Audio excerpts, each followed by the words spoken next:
সামনে যদি থাকে এমন একটা লোভনীয় খাবার, কার মন চায় বলুন বাইরের খাবার খেতে? আজকে বানাবো সুপার ডুপার টেস্টি মশালা ম্যাগি। যখনই চাইনিজ খেতে মন চাইবে তখনই মাত্র 5 মিনিটে 5 টাকা খরচ করে চটপট বানিয়ে ফেলো মশালা ম্যাগি। ওহো, ইয়ামি! হ্যালো এভরিওয়ান, আমি পায়েল আর আপনারা দেখছেন Surtuli food and travel blogs.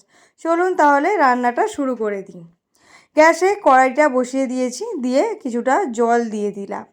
জলটাকে বেশ কিছুক্ষণ ধরে ফুটিয়ে নিয়েছি। ফুটিয়ে নেওয়ার পর এবার আমি দিয়ে দেব ম্যাগি দ্য গ্রেট নুডলস। এক এক করে আমি 4 প্যাকেট দিয়ে দিলাম।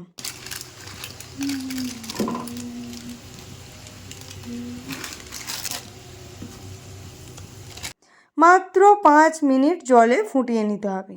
ম্যাগিগুলোকে ভালোভাবে আমি নেড়ে চেড়ে একবার দেখে নিলাম।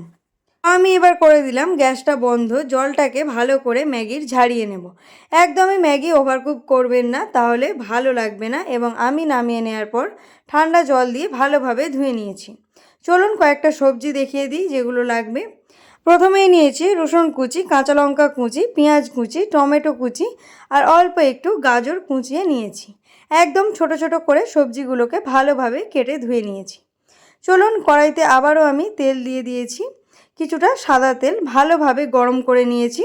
নেওয়ার পর এর মধ্যে আমি প্রথমেই একটা ডিম দিয়ে দেব। ডিমটা কিন্তু ম্যাগিতে দিতেই হবে, না হলে ম্যাগি মশলা কি আর মশলা হয়? এর উপরে আমি অল্প একটু লবণ ছড়িয়ে একদম ছোট ছোট কুচো কুচো করে ভালোভাবে ডিমটাকে ভেজে নেব।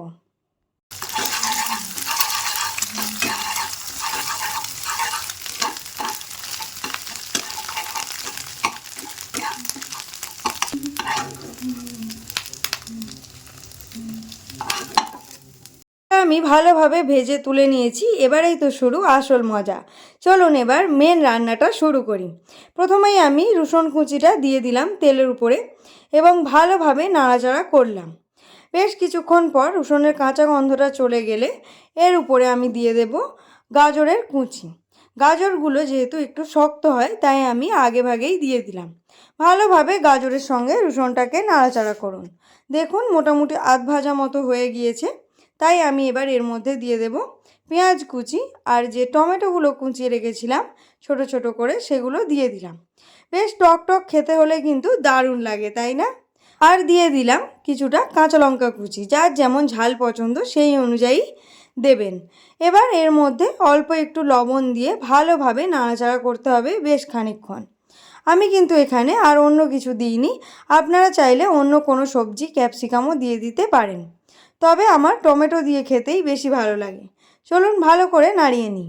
স্বাদটাকে যদি আরও একটু বাড়িয়ে নিতে চান তাহলে কিন্তু অ্যাড করতে হবে অল্প একটু হলুদ গুঁড়ো আর অল্প একটু জিরে গুঁড়ো। আর সাথে আমি দিয়ে দিয়েছি যেটা সবচেয়ে ইম্পর্টেন্ট এই রেসিপিটার, সেটা হলো সয়া সস। সয়া সস দিয়ে আঁচটাকে আমি অল্প করে দেব, বা একদম লো টু মিডিয়াম করে দেব, যাতে সসটা খুব ভালোভাবে কুক হতে পারে।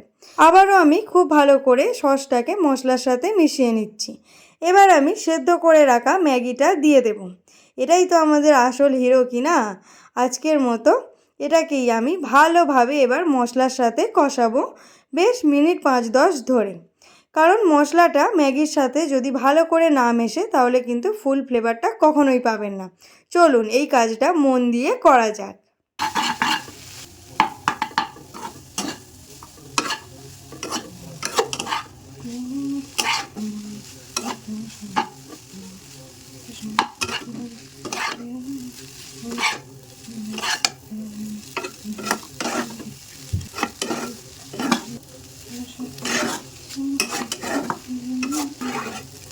খুব ভালো করে আমি মশলার সাথে ম্যাগিটাকে মিশিয়ে নিয়েছি। এবার যে ম্যাগির সাথে ফ্রি ম্যাগি মশলাটা থাকে না, সেটাকে আমি দিয়ে দিলাম। আমি এখানে 2 প্যাকেট ব্যবহার করেছি, আপনারা চাইলে সবকটি প্যাকেটের মশলাই ব্যবহার করতে পারতেন। এবার আমি ভেজে রাখা ডিমগুলো দিয়ে দিলাম। ডিম দিয়ে ভালোভাবে ম্যাগি মশলা আর ডিমের সাথে ম্যাগিটাকে ভালো করে কষিয়ে নেব। ম্যাগি মশলা কিন্তু আমাদের একদম রেডি হয়ে গেছে। এবার আমরা এটাকে নামিয়ে নিতেই পারি। চলুন একবার দেখিয়ে দিই লাস্ট ভিউটা কেমন হলো। অসাধারণ হয়েছে কিন্তু দেখতে, আপনারা কিন্তু দেখতেই পাচ্ছেন। চলুন এবার একটা প্লেটে নামিয়ে নিই। দেখুন তো একটাও কিন্তু নুডলস একটার গায়ে লেগে যায়নি, প্রত্যেকটাই আলাদা আলাদাভাবে আছে। ম্যাগি তো আপনারা অনেকভাবেই খেয়েছেন, তো এইভাবে একবার ট্রাই করে অবশ্যই দেখবেন। যারা যারা আমার এই রেসিপিটা পছন্দ করবেন অবশ্যই একটা লাইক, শেয়ার, সাবস্ক্রাইব করে পাশে থাকবেন। বাচ্চাদের স্কুলের টিফিনে দিলে মন খুলে কিন্তু ওরা খাবে, বরং আপনার টিফিন কম পড়ে যেতেও পারে। চলুন তাহলে আমিও একবার টেস্ট করে দেখে নিই। সবাই খুব ভালো থাকবেন, সুস্থ থাকবেন। দেখা হচ্ছে পরের একটি ভিডিওতে। ততক্ষণে আমি ম্যাগিটাকে টেস্ট করি। ইয়ামি।